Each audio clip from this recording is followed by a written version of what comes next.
Good afternoon, students. Today we'll see preeclampsia and eclampsia.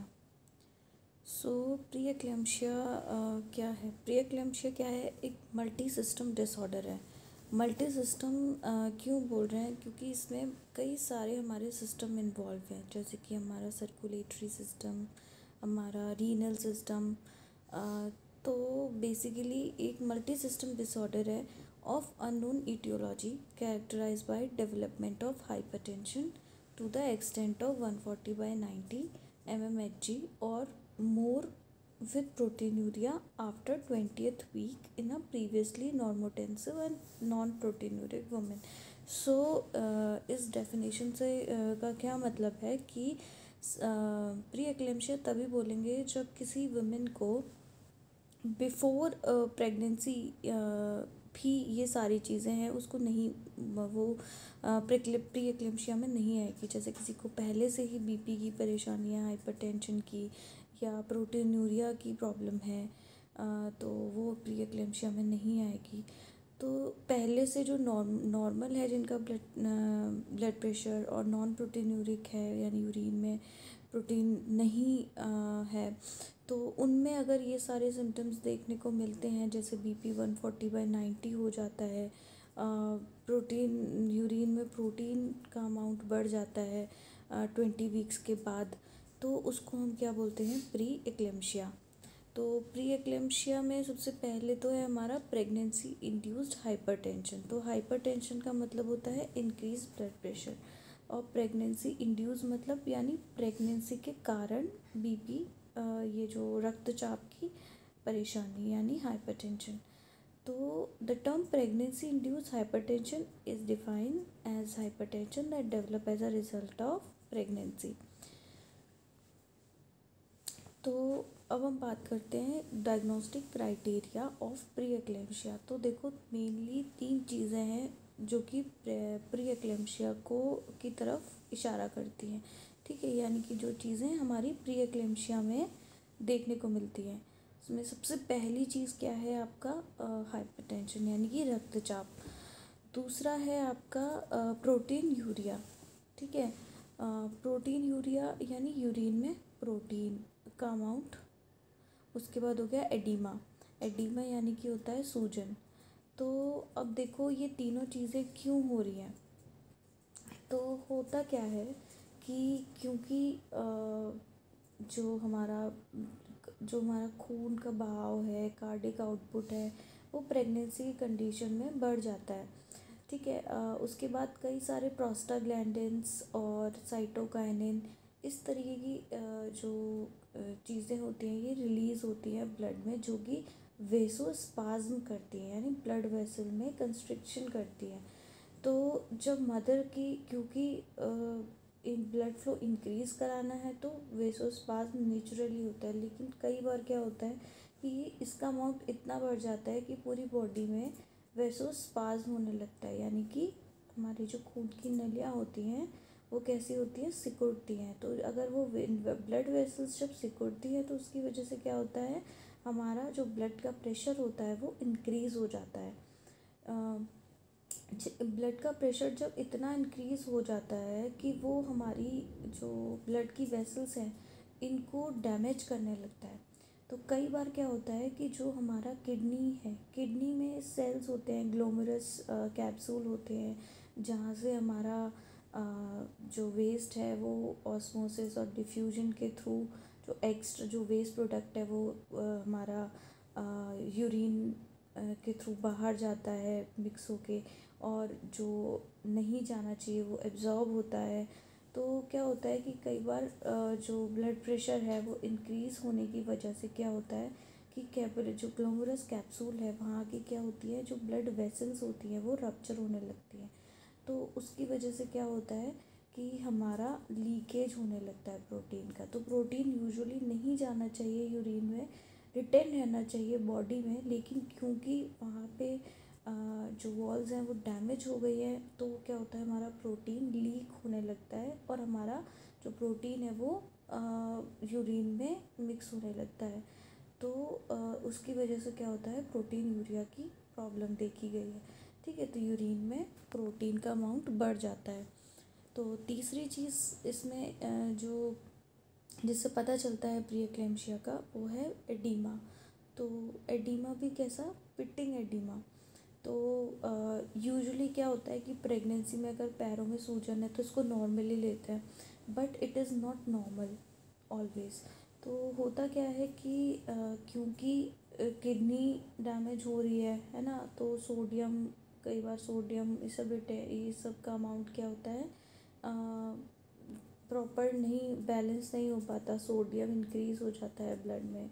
तो उसकी वजह से क्या होता है, हमारा वाटर रिटेंशन होता है। तो एडीमा की कंडीशन, तो पिटिंग एडीमा क्या होता है कि आप जब कोई सूजन है, जब आप सूजन वाले हिस्से पर अपनी उंगली से थोड़ा प्रेशर दोगे तो थोड़ी देर के लिए वहाँ पे आपको उंगली का निशान रहेगा, तो उसको हम बोलते हैं पिटिंग एडीमा।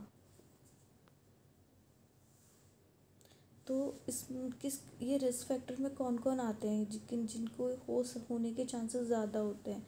देखो, एक तो प्राइमरी ग्रेविडा, ठीक है, तो जिनको पहली बार जिन्होंने कंसीव किया है, जिनकी बॉडी कार्डिक इतना ओवरलोड नहीं है, तो फर्स्ट टाइम अगर किसी की प्रेगनेंसी है तो उनको रिस्क होता है। दैन फैमिली हिस्ट्री, तो अगर फैमिली में अगर मदर को इस चीज़ की प्रॉब्लम है तो कई बार क्या होता है, वो जेनेटिकली भी रिस्क फैक्टर में आता है। दैन प्लासेंटल एबनॉर्मेलिटीज़, तो ऑब्वियसली क्योंकि हमारे जो कई सारे प्रोस्टाग्लैंडिन्स हैं, मीडिएटर्स हैं, ये हमारे जो प्लासेंटा होता है वो सिक्रीट करता है, ठीक है। तो कई बार इन्वेजन, जो हमारा जो विलाय है, तो कई बार क्या होता है कि अगर वो जब वो इन्वेड करता है प्लाजेंटा के थ्रू मदर के यूट्रस में, तो अगर वो ज़्यादा डीपली इन्वेड कर दे या वो किसी भी तरीके की अगर उसमें कोई एबनॉर्मेलिटी आए तो उसकी वजह से हो सकता है। दैन ओबेसिटी, ठीक है, तो obviously obesity is reason for so many illnesses, तो उसकी वजह से हो सकता है। अगर किसी को पहले से ही कोई वेस्कुलर डिजीज़ है, वेस्कुलर मतलब ब्लड वेसल से रिलेटेड। देन न्यू पैटर्निटी हो गया, उसके बाद किसी को थ्रोम्बोफिलिया मतलब कोई भी ब्लड का डिसऑर्डर है उसकी वजह से।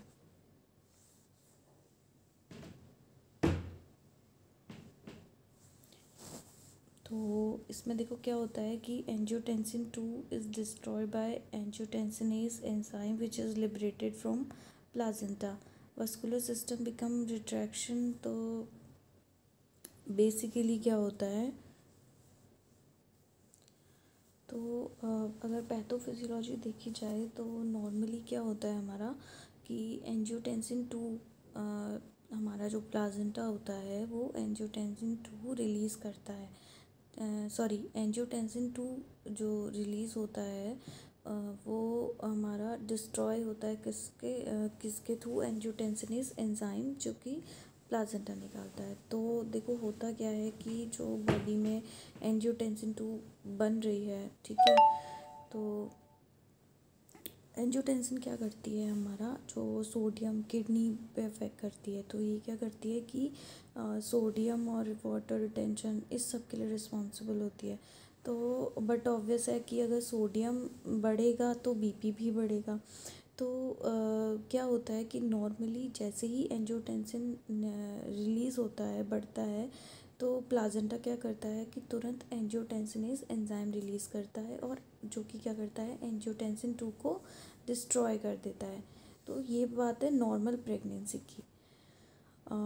और नॉर्मल प्रेगनेंसी में क्या होता है कि जब आपका ये सब बढ़ता है, ठीक है, तो एक तो उनने क्या किया, एंजियोटेंसिन 2 को ही डिस्ट्रॉय किया।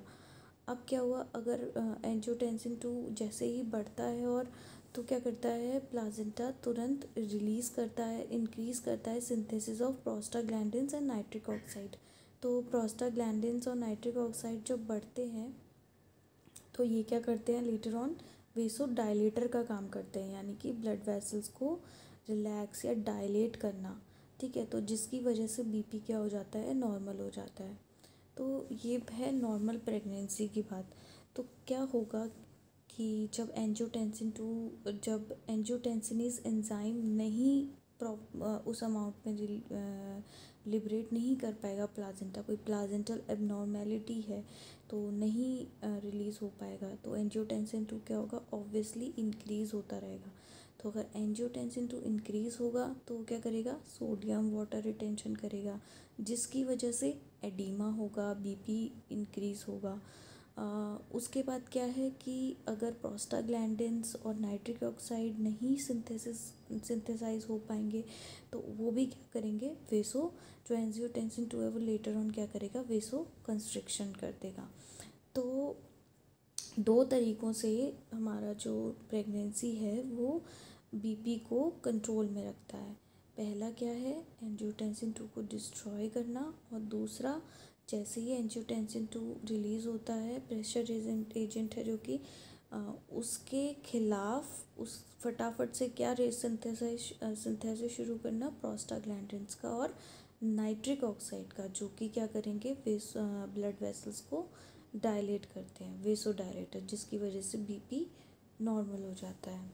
तो जब ये चीज़ें नहीं हो पाएंगी प्रॉपरली, कारण हमने अभी पढ़े थे, जैसे कि कोई प्लाजेंटल एबनॉर्मलिटी है, ओबेसिटी है, तो अगर किसी भी कारण से ये 2 चीज़ें नहीं हो पाएंगी तो उसकी वजह से प्रेगनेंसी इंड्यूस हाइपरटेंशन होता है। उसके बाद क्लिनिकल टाइप, तो देखो प्री एक्लेम्पशिया 2 तरीके का होता है, एक तो है माइल्ड और एक है सीवियर। तो माइल्ड में बेसिकली क्या होता है कि केवल बीपी इंक्रीज़ हो रहा है, ठीक है। तो जो हमारा डायस्टोलिक बीपी है, यानी कि डायस्टोलिक और सिस्टोलिक, ठीक है। तो जो हमारा डायस्टोलिक बीपी है वो क्या है, अबव 90 बट लेस देन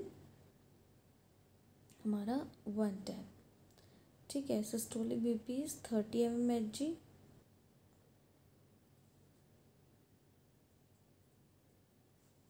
एक मिनट, ठीक है। तो जो हमारा डायस्टोलिक बीपी होगा, तो नॉर्मल क्या होता है हमारा 120/80। तो अगर हमारा 120/80, तो नीचे क्या होता है, डायस्टोलिक होता है। तो वो जो 80 है, वो 80 अगर 90, 100 और 110, अगर 110 से कम होता है तो 80 से ज़्यादा है और 110 से कम है, ठीक है, तो वो माइल्ड में आता है। अगर सिस्टोलिक देखा जाए तो नॉर्मल सिस्टोलिक कितना होता है, 120, तो वो 120 से ज़्यादा होगा लेकिन 160 से कम होना चाहिए। तो अगर 160 से कम है, ठीक है, लेकिन 120 से ज़्यादा है, तो वो किसके अंदर आएगा, हमारा माइल्ड प्री एक्लेम्पशिया में।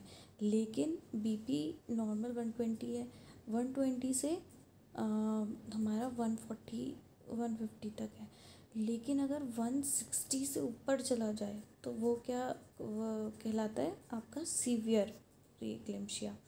तो जो सिस्टोलिक है वो 160 से ऊपर और डायस्टोलिक जो है वो 110 से ऊपर हो जाता है, तो उसको सीवियर प्री एक्लेम्पशिया में आता है। देन प्रोटीनूरिया जब 5 ग्राम पर 24 आवर, यानी 24 घंटे, तो होता करते क्या है कि अगर प्री एक्लेम्पशिया की कंडीशन है, प्रेगनेंसी इंड्यूस हाइपरटेंशन है, स्वेलिंग है, तो उसके लिए क्या करते हैं, 24 आवर यूरिन सैंपल कलेक्शन करते हैं। तो उसके थ्रू पता चलता है कि पूरे दिन में 24 घंटे में जो प्रोटीन लीक आउट हो रहा है जो यूरिन में है वो 5 ग्राम से ज़्यादा है। ओलिगूरिया की कंडीशन होगी, ओलिगूरिया क्यों होगा, तो ओलिग मतलब कम, यूरिया मतलब यूरिन, तो यूरिन का अमाउंट कम, तो वो क्यों होगा, क्योंकि सोडियम बढ़ेगा। अगर सोडियम बॉडी में ब्लड में ज़्यादा होगा तो सोडियम क्या करेगा, वाटर को बॉडी में ही रिटेन रखेगा, एक्सक्रीट आउट नहीं होने देगा, तो जिसकी वजह से यूरिन क्या हो जाएगी, यूरिन का अमाउंट क्या हो जाएगा, कम हो जाएगा। कितना कम होगा, 400 ml पर 24 आवर से कम हो जाएगा। प्लेटलेट काउंट क्या होगी, 1 लाख पर mm³ से कम होगी। देन हेल्प सिंड्रोम, सेरिब्रल और visual disturbances, then IUGR, intrauterine growth, IUGR यानी इंट्रायूट्राइन ग्रोथ रेस्ट्रिक्शन। तो ऐसी कंडीशन में क्या होता है कि फीटस के ग्रोथ पे भी असर पड़ता है। तो ये कंडीशन क्या है, सीवियर प्री एक्लेम्शिया की। तो देखो, अगर सीवियर प्री एक्लेम्शिया अगर हो गया है तो इसका क्या चाहिए, तुरंत मैनेजमेंट नेसेसरी होता है। अगर इसको तुरंत ट्रीट नहीं किया गया तो हमारा एक्लेम्शिया हो सकता है, और जैसे कि इसमें है IUGR, तो वो आगे चल के फेटल हो सकता है for fetus and for mother both. तो प्री एक्लेम्शिया की क्या क्या वार्निंग साइंस हैं, तो कैसे पता चलेगा कि आपको प्री एक्लेम्शिया है, तो उसमें क्या होगा, सबसे पहले सीवियर हेडेक होगा क्योंकि ब्लड फ्लो अफेक्ट हो रहा है। हेडेक है, ब्लड विजन है, आर्टरीज रेस्ट्रिक्ट कर रही है, डैमेज हो रही हैं blood vessels, nausea, vomiting, dizziness, double vision, excessive swelling of hands and feet, oedema, decrease frequency of urination, rapid pulse. तो ये सारे क्या हैं, वार्निंग साइन है। अब इसके नॉर्मल साइंस क्या देखने को मिलते हैं, आपका एडिमा, पल्मोनरी एडिमा, BP बढ़ना, वेट एबनॉर्मल वेट बढ़ना क्योंकि वाटर रिटेंशन हो रहा है। देन इसके माइल्ड सिम्टम क्या क्या होते हैं जिनको यूजुअली लाइटली लिया जाता है, जिन पे ध्यान नहीं दिया जाता, वो क्या है, आपका पैरों में सूजन, फेस में सूजन, abdominal wall, vulva and even the whole body. तो ये लोग क्या सोचते हैं कि यूजुअली चलो इतना वेट गेन होता है, तो कई बार क्या होता है, वो प्री एक्लेम्शिया का सिम्टम भी हो सकता है। अब अलार्मिंग सिम्टम क्या होते हैं, जिसको आप ऐसे सिम्टम जिनको आपको लाइटली नहीं लेना है। तो क्या है, हेडेक है, यूरिन आउटपुट कम होना, नींद अच्छे से ना आना, पेट में दर्द, आँखों के कोई सिम्टम, ब्लरिंग विजन, देखने में दिक्कत। तो देखो, इसके दो ही हमारे डायग्नोसिस, दो ही तरीके से इन्वेस्टिगेशन होती है। एक तो है यूरिन, यानी यूरिन में प्रोटीन, और दूसरा है हमारा ब्लड वैल्यूज़। ब्लड वैल्यूज़ में हम वही प्रोटीन, एंजियोटेंसिन और ये सारे एंजाइम्स देख सकते हैं, प्लेटलेट काउंट हो गया, ये सारी चीज़ें। देन ऑप्थेल्मोस्कोपिक, क्योंकि आँखों के विजन को भी अफेक्ट कर रहा है, और IUGR है यानी इंट्रायूट्राइन ग्रोथ रिटार्ड रेस्ट्रिक्शन, तो बच्चे की ग्रोथ में भी अफेक्ट हो रहा है, तो उसके लिए एंटीनेटल फीटल मॉनिटरिंग इम्पॉर्टेंट है। तो देखो, इमीडिएट कॉम्प्लिकेशन क्या हो सकती है, एक्लेम्शिया हो सकता है। एक्लेम्शिया क्या होता है, आपका सीजर ड्यू टू, ये जो हमारा प्री एक्लेम्शिया जब सीवियर हो जाता है तो उसमें दौरे पड़ सकते हैं, ठीक है, माँ को। देन एक्सीडेंटल कोई हेमरेज हो सकता है क्योंकि ब्लड वेसल्स कंस्ट्रिक्ट हो गई हैं, तो ऐसे में हेमरेज की कंडीशन क्या होती है, हो सकती है। देन ओलिगूरिया या एन्यूरिया, तो ओलिगूरिया मतलब यूरिन का अमाउंट डिक्रीज़ होना, एन्यूरिया मतलब यूरिन नहीं पास होना। तो या तो यूरिन क्या होगा, कम हो जाएगा या फिर बंद हो जाएगा। तो इस तरीके से आप पता लगा सकते हो। प्री टर्म लेबर यानी कि जो जब दर्द होना चाहिए उससे पहले ही लेबर पेन शुरू होना। हेल्प सिंड्रोम अभी आगे पढ़ेंगे। डिमनेस ऑफ विजन, तो दिखाई कम देने लगेगा, ब्लाइंडनेस, सेरिब्रल हेमरेज, फिर एक्यूट रेस्पिरेटरी डिस्ट्रेस सिंड्रोम। सो ये सारी चीज़ें क्यों हो रही हैं, क्योंकि ब्लड वेसल्स कंस्ट्रिक्ट हो रही हैं, ठीक है। तो देखो, हमारे बॉडी के हर एक हिस्से में हमारी ब्लड वेसल्स हैं, हर एक हिस्से को ऑक्सीजन पहुंचाना, न्यूट्रिएंट्स पहुंचाना हमारी ब्लड वेसल्स का काम है। और जब इन ब्लड वेसल्स पे प्रेशर होगा, कंस्ट्रिक्ट हो जाएंगी, स्पाज्म हो जाएगा, तो कई बार क्या होता है, ये रप्चर हो सकती हैं। तो अगर ब्लड वेसल्स रप्चर हो जाएंगी तो उस हिस्से पे ऑक्सीजन, न्यूट्रिएंट नहीं पहुंच पाएंगे, जिसकी वजह से क्या होगा कि वो पार्ट अफेक्ट होगा, जैसे कि ब्रेन में हो सकता है। तो यही कारण है किसका, एक्लेम्शिया का। तो क्या होगा कि अगर ब्रेन में जो ब्लड वेसल्स हैं, अगर उनमें कंस्ट्रिक्शन की वजह से अगर वो डैमेज हो जाती है और हमारे किसी ब्रेन के हिस्से में ऑक्सीजन नहीं पहुंच पा रहा है, वो हिस्सा प्रॉपरली काम नहीं कर पा रहा है, तो उसकी वजह से क्या हो सकता है, सीज़र आ सकता है। और वही उसी का ही कारण है एक्सीडेंटल हेमरेज, आपका विजन में प्रॉब्लम, ठीक है, और आपका क्योंकि स्पाज्म हो रहा है तो उसकी वजह से रेस्पिरेटरी डिस्ट्रेस सिंड्रोम भी हो सकता है। तो ये क्या था आपका प्रेगनेंसी के दौरान। अब लेबर के दौरान क्या हो सकता है, तो लेबर के दौरान एक्लेम्शिया हो सकता है, यानी कि दौरे पड़ सकते हैं। पोस्टपार्टम हेमरेज, यानी कि लेबर के बाद आपका ब्लड लॉस ज़्यादा हो सकता है। पिपेरियम मतलब बच्चा पैदा हो गया उसके बाद, तो शॉक हो सकता है, सेप्सिस की कंडीशन, एक्लेम्शिया हो सकता है। फीटल में देखा जाए तो इंट्रायूट्राइन डेथ हो सकती है, एस्फेक्सिया हो सकता है। ब्लड वेसल्स, देखो ब्लड वेसल्स रप्चर हो गई, उसका मतलब क्या है, आपका उस हिस्से में ऑक्सीजन नहीं पहुंच पाएगा, तो इसीलिए asphyxia, prematurity, IUGR। Then remote complication, remote मतलब बहुत बाद में, रेजिडुअल हाइपरटेंशन का, BP की दिक्कत, किडनी की दिक्कत, और प्लासेंटल एब्रप्शन, रिकरेंट, आगे चल के अगर किसी को पहले से एक बार अगर ये हुआ है तो चांसेस है कि बाद में भी अब कोई नेक्स्ट प्रेगनेंसी में भी रिस्क होता है। तो ये सारे क्या हैं, कॉम्प्लिकेशन है प्री एक्लेम्शिया के। तो अगर जैसे कि हमने अलार्मिंग सिम्टम्स पढ़े थे, वार्निंग साइंस पढ़े थे, तो अगर इन सब चीज़ों को ध्यान में रखा जाए, अगर टाइमली इनको ट्रीट किया जाए, दवाई ली जाए, इनको रोकथाम की जाए, तो कॉम्प्लिकेशन से बचा जा सकता है। तो इसके लिए वही अल्ट्रासाउंड हो गया, आपका BP हो गया, देन फीटल DNA चेक कर सकते हैं। इसमें देखो क्या है, प्रोफिलैक्टिक मेजर्स हम क्या कर सकते हैं, अपना एंटीनेटल चेकअप रेगुलरली होना चाहिए, एंटी थ्रोम्बोटिक एजेंट्स, हेपेरिन, तो जो डॉक्टर लिखे दवाइयाँ वो लेनी है, कैल्शियम 2 ग्राम पर डे, आप antioxidant, vitamin E, C, nutrition, तो बेसिकली ये सब तो डॉक्टर ही लिखेंगे। तो जो आप कर सकते हैं वो क्या है, एक तो एंटीनेटल चेकअप और दूसरा बैलेंस डाइट। तो एज ANM आप लोग जब कम्युनिटी में जाते हो तो इन सब चीज़ों के लिए आपको क्या करना है, जो उस एरिया की जो औरतें हैं जिनको उतनी नॉलेज भी नहीं होती कई बार, तो या इन सब चीज़ों को लेकर के वो अवेयर नहीं होती, ठीक है, इन सब चीज़ों को लाइटली लिया जाता है।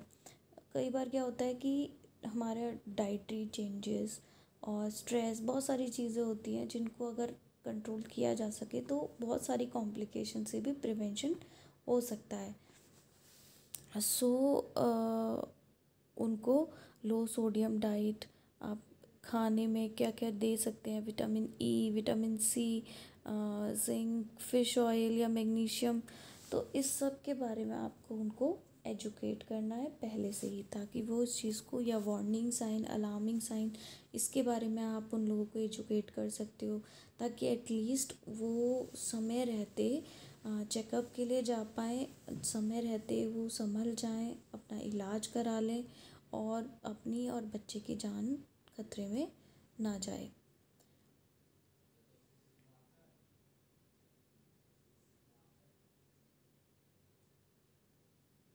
तो इसके बेसिकली मैनेजमेंट में देखा जाए तो रेस्ट और डाइट है आपका। दवाइयों में डायूरेटिक्स, एंटी हाइपरटेंसिव, डायूरेटिक क्या होता है आपका, जो ये यूरिन आउटपुट इंक्रीज़ करता है, सोडियम रिटेंशन को करेक्ट करता है, सही सोडियम रिटेंशन नहीं होता और आपका वाटर जो यूरिन आउटपुट है वो इंक्रीज़ हो जाता है। तो डायरेटिक्स हो गया आपका, एंटी हाइपरटेंसिव ड्रग्स हो गई।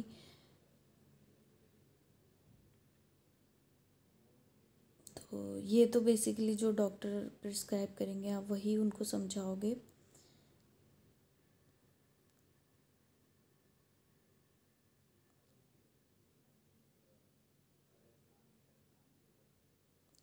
तो हेल्प सिंड्रोम क्या होता है?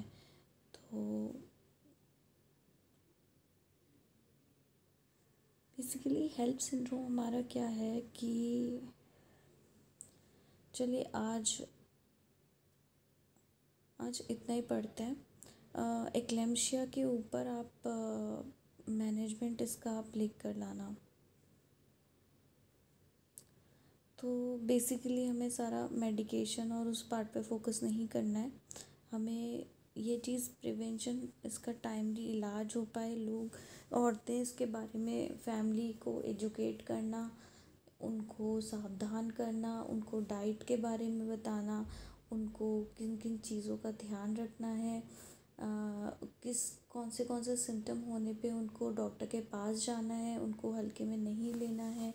जैसे कि अगर सूजन होती है, वेट गेन हो रहा है, खाने में उनको क्या खाना चाहिए, क्या जैसे ही कुछ पेट सर दर्द, आँखों में दिखने में कोई दिक्कत हो, तुरंत डॉक्टर के पास जाएं। तो उनको हम इस बारे में सावधान करेंगे। तो यही हमारी क्या है, सबसे मेन रिस्पॉन्सिबिलिटी है, क्योंकि prevention is better than cure, है ना। इलाज से बेहतर है रोकथाम। तो अच्छा होगा कि कॉम्प्लिकेशन से, एक्लेम्शिया से या हेल्प सिंड्रोम आगे बढ़ेंगे तो वो कंडीशन हो ही ना, वो बच्चे की ग्रोथ पे असर ना पड़े। तो इन सब से बचने के लिए, ठीक है, बहुत बड़ा इम्पॉर्टेंट रोल है किस चीज़ का, एजुकेशन का। उनको एजुकेट करना, उनको सावधान करना कि अगर ये सारी इनमें से कोई भी चीज़ अगर आपको फील होती है, आप तुरंत जाएं, अपना चेकअप कराएं। आप रेगुलरली एंटीनेटल चेकअप के लिए जाएं। जो डॉक्टर सप्लीमेंट्स देते हैं, जिंक और ये, तो कई जगह क्या होता है, ये सब दवाइयाँ नहीं लेती औरतें। तो अगर उनको इस चीज़ की इम्पोर्टेंस पता होगी, है ना, कि क्यों ज़रूरी है ये, तो क्या होगा कि वो उस चीज़ को और अच्छे से ध्यान से ले पाएंगी, अपने खाने पे ध्यान दे पाएंगी। तो उनको एजुकेशन की बहुत ज़रूरत है। तो जैसे कि अभी कोरोना है, तो कोरोना में इलाज से क्या बेहतर है कि आप मास्क पहने, दूर रहें। तो वहाँ तक जाना ही क्यों है ना। तो हाँ, कोई अगर ऐसी मेडिकल कंडीशन है अगर उसकी, तो वो तो होगा ही। लेकिन अगर पहले से ही सावधान होकर के टाइम पे अगर डॉक्टर के पास जाया जाए, तो वो जो ब्लड वेसल्स में डैमेज या बच्चे की ग्रोथ है, तो वो कॉम्प्लिकेशन से बचा जा सकता है। तो आपका मेन जो रोल है वो यही है कि आप लोगों को एजुकेट करें, लोगों को, औरतों को समझाएं, परिवार को समझाएं, जिन प्रेग्नेंट औरतों के, कि उनको किन किन चीज़ों का ध्यान रखना है, कब डॉक्टर के पास जाना है और किन चीज़ों को हल्के में नहीं लेना है, और ख़ासकर खाने पीने का ध्यान। तो ये क्या था, प्री एक्लेम्शिया।